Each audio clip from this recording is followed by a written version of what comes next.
Hi, it's me again with Corel Draw Tips and Tricks, and this is the second part. I was kind of rushing through that other video because I don't like my videos being that long and it's taking so long to load. But I didn't like the curvature of this box, and I said that in the video. And because it's a 1/2 inch, it actually makes it a little bit easier. So we're going to select with the shape tool, select that node, hold down the control button or the shift button, and select that node. And then right click and turn them into a line. Then hold down the control button and make a 1/2 inch circle. 0.5. I do have my ratio unlocked because I was doing that. So we got a 1/2 inch circle. Now with that 4 X's, it'll snap to that object.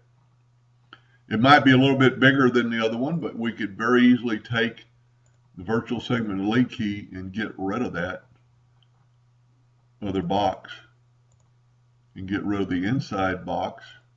And now that looks quite a bit better. And then you would just do what I did in the previous video. Basically, you could start over. When you're making yours, if you're watching both of them, use the circle. It makes it look a lot cleaner, a lot better. You need some width here, maybe not quite that much, because you're going to put that wedge in there, and the top of the wedge is going to be concealed by it, but it's also going to put pressure on the wood. This top circle part I put is going to be like right up in here, so you don't want it really sticking past there, because you got to remember you're going to have a piece of plywood from your other box taking up this pipe.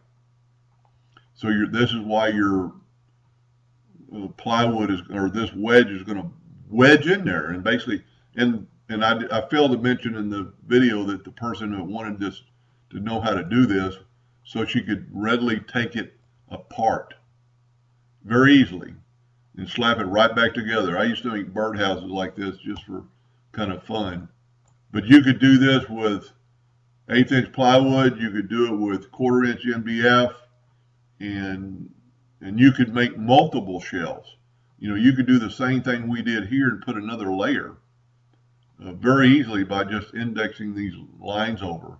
Just make, well, let's just do that real quick. Just make 3 of these shelves and only 2 of these, and ungroup this or break the curve apart, because I used to use the tool. And then you need to find out the distance between these two if you want them perfect, and they ought to be an even number. So we've got, well, I must not hit it right, but it is right, because it's 0.13. So just take and put another layer in there, and you could do that with Control D and do this, and then Control G to put those 2 pieces together. Grab this section, hold down your shift key and grab this section, and then hit CE. Well, that didn't work because I moved the wrong one first. So you need to grab that one, then hold down the shift and get your outer one and get CE. And that put it in the center. So now you could have a top shelf, a bottom shelf, and a middle shelf. And we're not perfect, I just noticed. Somehow we got off. I must have moved the box. That's what I did. I moved the box on that previous deal. Those are even. So you would need to grab these first, hold down the shift key, CE. And now you've got an even line. We'll bring down an indexing line to make sure they're all in the same little realm. So whenever you're doing that with the CE trick, it's an alignment shortcut. You need to think about which one you're doing first. But anyway, that's a kind of a fun project, and hope some people will try it out. And thank you for watching.